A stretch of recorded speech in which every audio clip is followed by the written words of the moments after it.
আমরা যে অঙ্কটা দেখছি দেখেন এখানে বলছে কতভাবে চারজন বালক ও তিনজন বালিকাকে একটি গোল টেবিলে বসানো যেতে পারে। দুইটা শর্ত বলছে। বলছে কি চারজন বালক তিনজন বালিকাকে কতভাবে বসানো যেতে পারে, এটা ছিল মূল অঙ্ক। এই মূল অঙ্কের পরিপ্রেক্ষিতে আমার দেখেন আবার শর্ত দেওয়া আছে।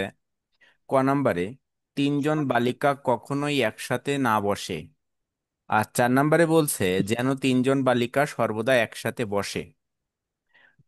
আমাদেরকে যদি বলা হয় আপনি কোনো একটা জিনিস আপনাকে দিলাম, তিনটা বা চারটা দিয়ে বললাম এদেরকে সাজায় রাখেন বিভিন্নভাবে, সেটা করতে পারবেন। কিন্তু সাজায় রাখবো না, সেটা আমরা এভাবে নির্ণয় করতে পারবো না, সেটা আমাকে একটু অন্যভাবে নির্ণয় করতে হবে। কিভাবে? সবসময় মনে রাখবো, যদি কখনো এই পারমুটেশনের অঙ্কের নেগেটিভ কোনো সত্য চায়, অর্থাৎ নেগেটিভ কোনো প্রশ্ন বলে আমাদেরকে, তাহলে সেটা করার জন্য সেই অংশেরই পজিটিভ করতে হবে। অর্থাৎ যা বলছে তার পজিটিভ করতে হবে, ওই পজিটিভ মোট মান থেকে বাদ দিতে হবে, তাহলে আমরা নেগেটিভটা পাবো। সাপোজ চিন্তা করেন একটা কলেজে 1000 জন ছাত্রছাত্রী আছে। এখন যদি বলতো যে 950 জন পাশ করেছে, আমার কাছে যদি ফেল করেছে কতজন জানতে চাইতো, তাহলে আমি কি ওই মোট যে 1000 আছে সেই 1000 থেকে আমার পজিটিভটা বাদ দিলে আমি নেগেটিভটা পাইতাম। ঠিক তেমনি ভাবে আমরা এখানেও একই কাজ করব। যদি কখনো আমার কোনো নেগেটিভ চাই, তাহলে আমরা সেই অংশের পজিটিভ করব, পরবর্তীতে সেই পজিটিভ অংশটা আমরা বাদ দিব।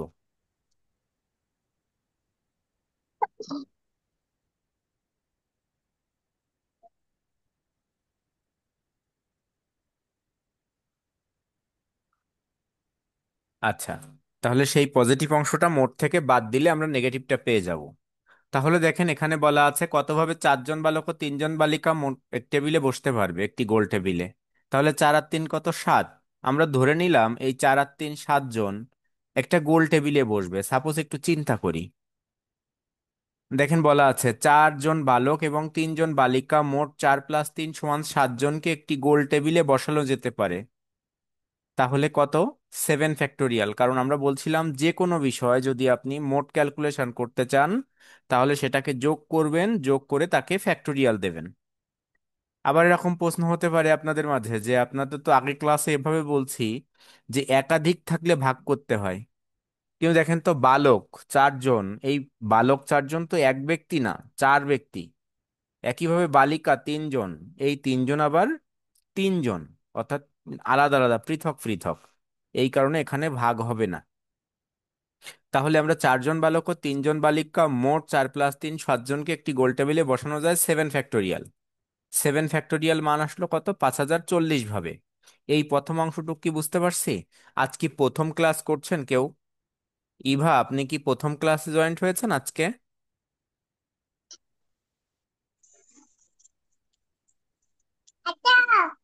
No, no. আচ্ছা, যাই হোক। দেখেন তাহলে এটা এখানে কারো কোনো প্রশ্ন আছে? না স্যার, যতটুকু বলছেন বুঝতে পারছি। আচ্ছা, এখন দেখেন এর হুম। পরবর্তী অংশে যদি যেতে চাই, খ নাম্বার আমরা আগে করছি। কেন আগে করছি? দেখেন এই মাত্র বললাম ক আর খ দেখেন একটা আরেকটার বিপরীত। ক নাম্বারে বলছিল 3 জন বালিকা কখনোই একসাথে না বসে, আর 4 নাম্বারে বলছিল যে 3 জন বালিকা সর্বদা একসাথে বসে। তাহলে একটা বসে আর একটা বসে না। আমাদেরকে মনে রাখতে হবে আমরা পজিটিভটাকে ক্যালকুলেশন করব, আর মোট থেকে পজিটিভটা বাদ দিলে নেগেটিভটা পাবো, কারণ নেগেটিভটা আমরা ক্যালকুলেশন করতে পারি না সরাসরি।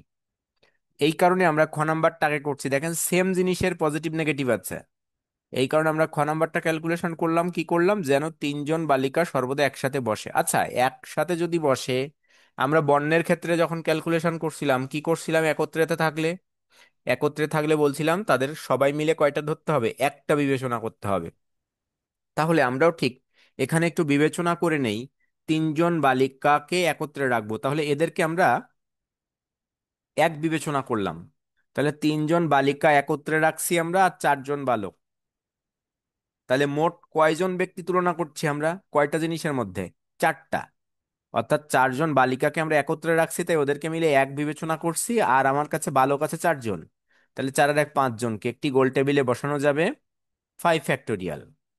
যখনই আমি 5 ফ্যাক্টোরিয়াল করলাম, যাদেরকে একত্রে রাখছিলাম ওই একত্রদেরকে আবার কি আমরা নিজেদের মধ্যে স্থান বিনিময় করা দেখাইছিলাম যখন আমরা বর্ণ করছিলাম। তাই দেখেন তো, এটা যখন 120 ভাবে হয়েছে, আবার 3 জন বালিকা নিজেদের মধ্যে স্থান বিনিময় করতে পারে, তাহলে 3 ফ্যাক্টোরিয়াল। 3 ফ্যাক্টোরিয়াল অর্থাৎ 3 জন ছিল তাই 3 ফ্যাক্টোরিয়াল। কত? 6 ভাবে। আমরা গত অঙ্কে শিখে আসছিলাম যদি কখনো একটা অঙ্কের মধ্যে, অর্থাৎ একটা রিকোয়ারমেন্টের বা একটা অঙ্কের মধ্যে একাধিকবার ফ্যাক্টোরিয়াল ক্যালকুলেশন হয়, ওই একাধিক ফ্যাক্টোরিয়াল গুণ করে ওই রিকোয়ারমেন্টের মোট মানটা বের করতে হবে। তাহলে দেখেন আমরা এই এই খ নাম্বার রিকোয়ারমেন্ট করতে যে আমরা কি কি করছি, একবার 5 ফ্যাক্টোরিয়াল, একবার 3 ফ্যাক্টোরিয়াল, এই দুইটাকে গুণ করতে হবে। তাই দেখেন, তাহলে 3 জন বালিকাকে একত্রে রেখে 4 জন বালককে নিয়ে একটি গোল টেবিলে মোট বসানো যাবে। কত হয়েছে? 120 গুণ 6, 720 ভাবে। কারো কোনো প্রশ্ন আছে? মারিয়াম, আপনি কি আজকে প্রথম ক্লাস করছেন? না। প্রথম ক্লাসে জি জয়েন স্যার। করেছেন? হ্যাঁ আচ্ছা, স্যার। এখানে হয়তো একটু সমস্যা হতে পারে, আগে যদি অঙ্ক না করা থাকে। এর যে আগের ক্লাসগুলো হয়েছে দুইটা সম্ভবত, ওই দুইটা ক্লাসের রেকর্ডিং আছে। আপনি রেকর্ডিংটা দেখে নিলে এটা ক্লিয়ার হয়ে যাবে। ঠিক জি আছে, স্যার, কনসেপ্ট। নিয়েছি। আচ্ছা। 3টা ক্লাস আছে, 3টাই নিয়েছি। আচ্ছা, ঠিক আছে, ধন্যবাদ আপনাকে। ইভা, আপনি কি প্রথম ক্লাস করছেন আজকে? যাই হোক, তাহলে দেখেন এই যে 720 ভাবে আমরা ক্যালকুলেশন করলাম, ঠিক এর পরবর্তী যদি আসতে চাই, ক নাম্বার রিকোয়ারমেন্ট কি? ঠিক একের বিপরীত। তাহলে একের বিপরীত যদি হয়, দেখেন তো কি বলছে, 3 জন বালিকাকে একত্রে না রেখে 4 জন বালককে নিয়ে একটি গোল টেবিলে মোট বসানো যাবে। তাহলে 5040 মাইনাস 720। অর্থাৎ কি বলছিলাম, আমরা পজিটিভটা সাজাবো আর নেগেটিভটা ক্যালকুলেশন করতে গেলে মোট থেকে এটা বাদ দিব। তাহলে মোট ছিল 5040, সেখান থেকে আমার পজিটিভটা বাদ দিলাম 720, তাহলে বাদ দিলে হচ্ছে 4320 ভাবে। ঠিক আছে, কারো কোনো প্রশ্ন? ভাইয়া, আচ্ছা, বলতেছে এটা কত অধ্যায়? আসলে আমি লাস্ট দুই তিনটা ক্লাস করতে পারি না। এটা এটা আজকে আমরা, এই ইফাত আমরা আজকে কত নাম্বার ক্লাস করছি? 3। স্যার না, আজকে 4। 4 নাম্বার, তাহলে এর আগে 3টা ক্লাস হয়েছে। রেকর্ডিং যদি না খুঁজে পান আমাকে নক জি। দিন, আমি রেকর্ডিং এর লিঙ্ক গুলা দিয়ে দেবানি, ঠিক আছে? হ্যাঁ, এটা কত কিন্তু অধ্যায় সেটা ও আর কি কত জানতে চাচ্ছি। অধ্যায়? এটা হ্যাঁ। অধ্যায় সম্ভবত 6 কিংবা 7, 6 মনে হয়। আচ্ছা, ঠিক আছে। আচ্ছা, তাহলে আমরা এই যে অংশটা এ পর্যন্ত আসছিলাম, তাহলে আমরা এর পরের অধ্যায় পরের অংশে যাচ্ছি। অধ্যায়ের নাম হচ্ছে বিন্যাস ও সমাবেশ। বিন্যাস ও সমাবেশ, হ্যাঁ, যদি বই থাকে আপনি বই দেখে নিতে পারেন, পারমুটেশন এন্ড কম্বিনেশন, বাংলায় বিন্যাস এবং সমাবেশ। দেখেন 18 নম্বর অঙ্ক বলছে, একজন সংকেত প্রদানকারীর 6টি পতাকা আছে, যার মধ্যে একটি সাদা, দুইটি সবুজ এবং 3টি লাল। তাহলে কয় ধরনের পতাকা ছিল? 3 ধরনের। একটা আছে, একটাই এক প্রকারে আছে, আবার দুইটা এক প্রকারে আছে, তিনটা, তার মানে এই দুইটা কি একাধিক আছে? আমরা জানি সবসময় একাধিক থাকলেই ভাগ করতে হয়, পতাকা আবার কিন্তু একই জিনিস না, আলাদা। তাহলে আমরা, 1 নাম্বার বলছে রিকোয়ারমেন্ট, তিনি কতভাবে বিভিন্ন সংকেত দিতে পারবেন, তার মানে যা আছে সবকিছু নিয়ে। 2 নাম্বারে বলছে তিনি 5টি পতাকা ব্যবহার করে কত ভিন্ন সংকেত প্রদান করতে পারবে। তাহলে আমার কাছে পতাকা ছিল কয়টা, বা যার কাছে সেই ক্যালকুলেশনটা করছিলেন, হিসাব করছিলেন, তার কাছে পতাকা আছে মোট 6টা। এই 6টা থেকে প্রথমবার বলছে 6টাই ব্যবহার করবে, আর পরের বার বলছে 6টা থেকে 5টা ব্যবহার করবে।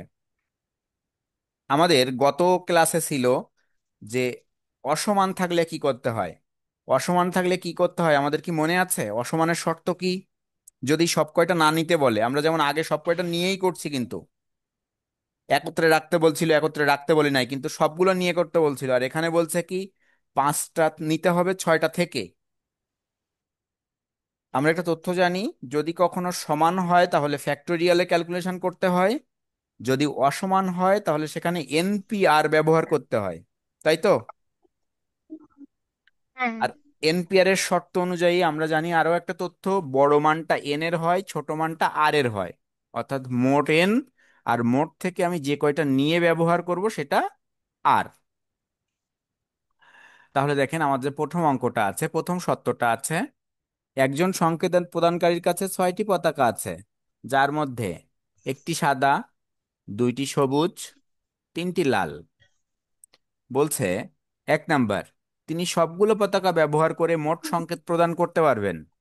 তাহলে গণনা করে আমরা দেখছিলাম 6টা ছিল, সেই 6-এর মধ্যে একাধিক আছে 2 আর 3, তাহলে 6 ফ্যাক্টোরিয়াল, সরি একটু ঝামেলা হয়ে গেল। আচ্ছা, স্লাইডে একটু ঝামেলা ছিল। যাই হোক, আমরা একটু দেখি। তাহলে এই পর্যন্ত আপনারা দেখেন, পরের অংশটা দেখার দরকার নেই, পরের অংশটা পরে। তাহলে এই পর্যন্ত আমাদের কি আছে, 6 ফ্যাক্টোরিয়াল/2 ফ্যাক্টোরিয়াল, এটা কেন হয়েছে? কারণ আমরা মোট মোট যেটা লিখলাম 6 ফ্যাক্টোরিয়াল, আর এই মোটের মধ্যে একাধিক আছে 2 আর 3, তাই 2 ফ্যাক্টোরিয়াল ভাগ ইন্টু 3 ফ্যাক্টোরিয়াল করলাম। ফ্যাক্টোরিয়াল যদি আমরা ক্যালকুলেশন করি তাহলে আসে 60। ফ্যাক্টোরিয়াল আমরা তো মনে হয় সবাই ক্যালকুলেশন করতে শিখছি। পরের অংশে এসে দেখেন বলছে জি এতটুকু স্যার। সমস্যা আছে, এতটুকু সমস্যা আছে। না স্যার। আচ্ছা, না। ঠিক একইভাবে দেখেন তো পরের অংশে আসেন তো। পরের অংশে কি বলছে, তিনি 5টি পতাকা সারিতে ব্যবহার করবে, অর্থাৎ 5টি পতাকা ব্যবহার করে সংকেত প্রদান করতে পারবে। তাহলে 6টা থেকে নিবে 5টা, তাই দেখেন এই 6p5 হয়েছে। এই জায়গাটা ভালোভাবে বুঝতে হবে, 6p5 হয়েছে, 6টা থেকে নিতে হবে কয়টা, 5টা, তাই 6p5। আমরা বলছিলাম মোট মান এন, এনপিআর এর কথা বলছিলাম, এই যে এন পি আর, এন এর মানটা হবে বড়টা অর্থাৎ মোট, আর পি সূত্রের আর হচ্ছে ওই মোট থেকে আমি কয়টা নিব সেটা হচ্ছে আর। তাহলে 6p5, তাহলে এনপিআর। এখন এই যে এনপিআর হইলো, তাহলে এখানে আমার কি হচ্ছে, 2 ফ্যাক্টোরিয়াল/3 ফ্যাক্টোরিয়াল ভাগ কেন হলো, এই 5-এর মধ্যে, অর্থাৎ আমার নিতে হবে তো 5টা। তাহলে আমাকে কিন্তু মানে বলে দেয়নি যে এই এক আমি নিতে পারবো না। তাহলে দেখেন আমার যদি এই 2টা হয় বা এই এক সহ এখান থেকে একটা বাদ যায়, তাহলে যে কোনো ভাবে আমার কি করতে হবে, ওই 2টা বা একাধিকের নিতে হবে। তাই দেখেন এই একাধিক অংশটা ভাগ, 2 ফ্যাক্টোরিয়াল/3 ফ্যাক্টোরিয়াল। বুঝতে পারছেন?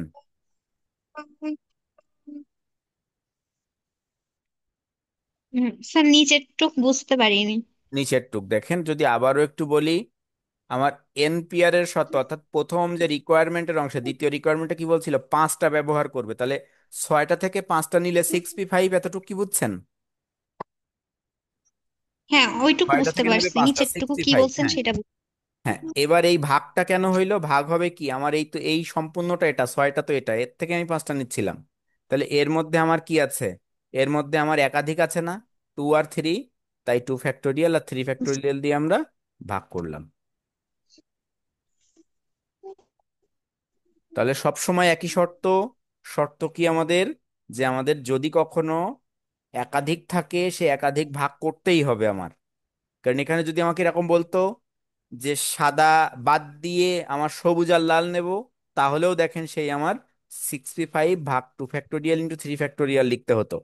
কারণ সবুজ আছে 2টা, লাল আছে 3টা, তাহলে ফ্যাক্টোরিয়াল ভাগ হতো। সবসময় মনে রাখতে হবে তাহলে কি। হ্যাঁ,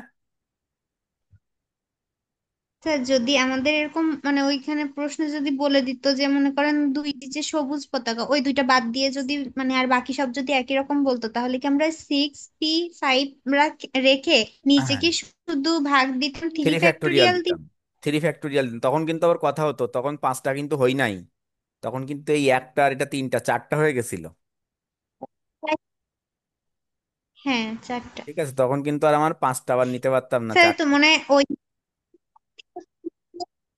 তাহলে তো শুধু এই মানে একাধিক থাকতো তিনটি লাল পতাকা যেটা ওইটা তাইলে আমরা হ্যাঁ, শুধু ভাগ দিতাম 3 দিয়ে। 6p, হ্যাঁ 6p4 ভাগ 3 ফ্যাক্টোরিয়াল, কারণ আমার স্পেসিফিক উল্লেখ করেই দিছে যে এটাকে বাদ দিয়ে দিতে হবে। ঠিক আছে, জি। কিন্তু যদি আবার জি এভাবে স্যার, এবার বলতো, প্রশ্নটা যদি হ্যাঁ এভাবে বুঝতে করতো, পারছি। 6টা থেকে 4টা নিতে হবে কিন্তু আর কিছু বলি নাই, তখন কি করতে হতো,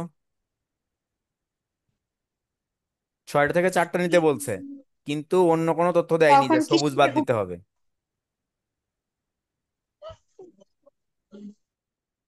স্যার, আহ, স্যার সেই ক্ষেত্রে তো 2 আর 3 দিয়েই করতাম, কারণ হ্যাঁ ওই দুই দুইটাই দুই একাধিক ভার আছে, আর যেহেতু হ্যাঁ কিছু দুইটাই কিন্তু ভাগ বলে। করতে হতো। ধন্যবাদ।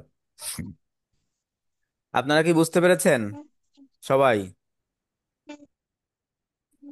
প্রশ্ন করতে হবে, প্রশ্ন না করলে কিন্তু আসলে নিজের কনসেপ্ট ক্লিয়ার হবে না। যাই হোক, বাসায় প্র্যাকটিস করুন বেশি বেশি। তাহলে এই যে অংশ আমরা দেখলাম এ পর্যন্ত, আমরা যদি পরের পেজে দেখি, পরবর্তীতে যদি আমরা দেখি এখানে আর আছে কিনা অঙ্ক। আচ্ছা দেখেন, এখানে একটা অঙ্ক বলছে, এটা করে আমরা আজকে শেষ করব। আমাদের এরপরে আছে অন্য ধরনের। 13 দাগে কি বলছে দেখেন, 3 1 7 0 9 5 অঙ্কগুলি ব্যবহার করে কতগুলি ভিন্ন ভিন্ন সংখ্যা গঠন করা যাবে বা সম্ভব, তাদের কতগুলোতে শূন্য দশক স্থানে থাকবে। আচ্ছা, অঙ্ক আর সংখ্যার ভিতরে পার্থক্য কি? অঙ্ক কয়টি জানেন?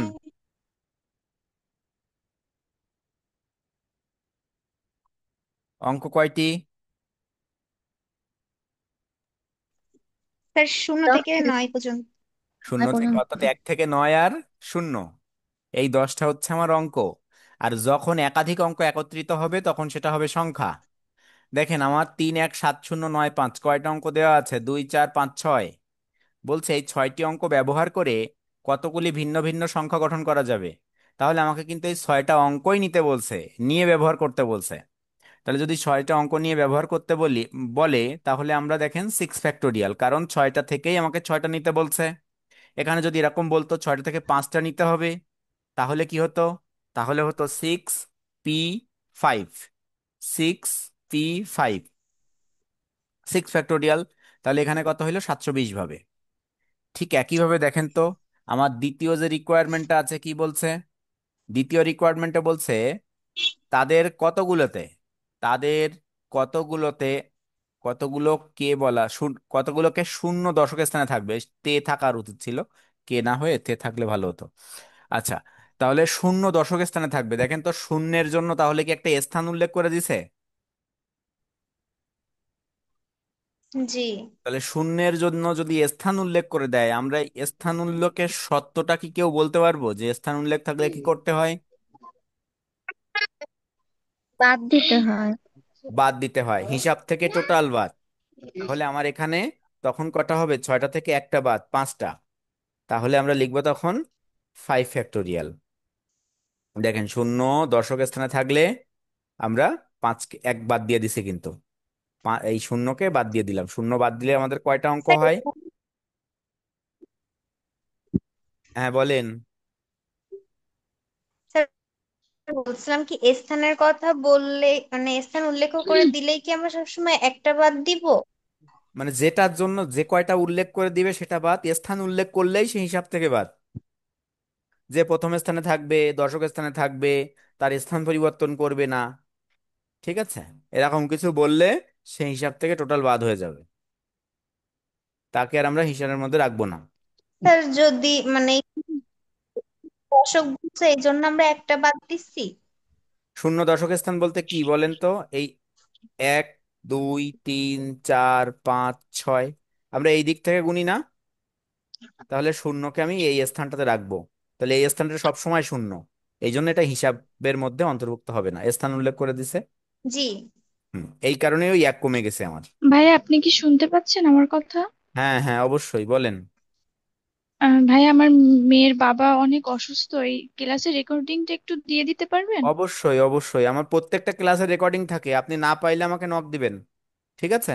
আচ্ছা ঠিক আছে ভাইয়া, এই ক্লাসের রেকর্ডিংটা তাহলে দিয়ে দিন, আমি আচ্ছা আজকে আচ্ছা ক্লাস ঠিক করতে আছে, পারতেছি না। ঠিক আছে ঠিক আছে, প্রত্যেকটা রেকর্ডিং থাকে, আপনি নিয়ে নিতে পারবেন। যে কেউ যদি, যার কোনো সমস্যা হয় তাহলে অবশ্যই রেকর্ডিং নিয়ে নেবেন, আর কিন্তু ক্লাসগুলোকে রেগুলার দেখবেন, এটা আমার আপনাদের প্রতি দাবি। আচ্ছা দেখেন, তাহলে এই যে অংশটা আমরা দেখছিলাম, তাহলে এই পর্যন্ত আমরা যে অংশটা ক্যালকুলেশন করলাম, তাহলে ক্যালকুলেশন করলে আমরা দেখলাম যে 5 ফ্যাক্টোরিয়াল। আচ্ছা যদি এখানে এরকম বলতো 9কে এককে, শূন্যকে একক স্থানে এবং 9কে দশক স্থানে রেখে কতভাবে সাজানো যায়?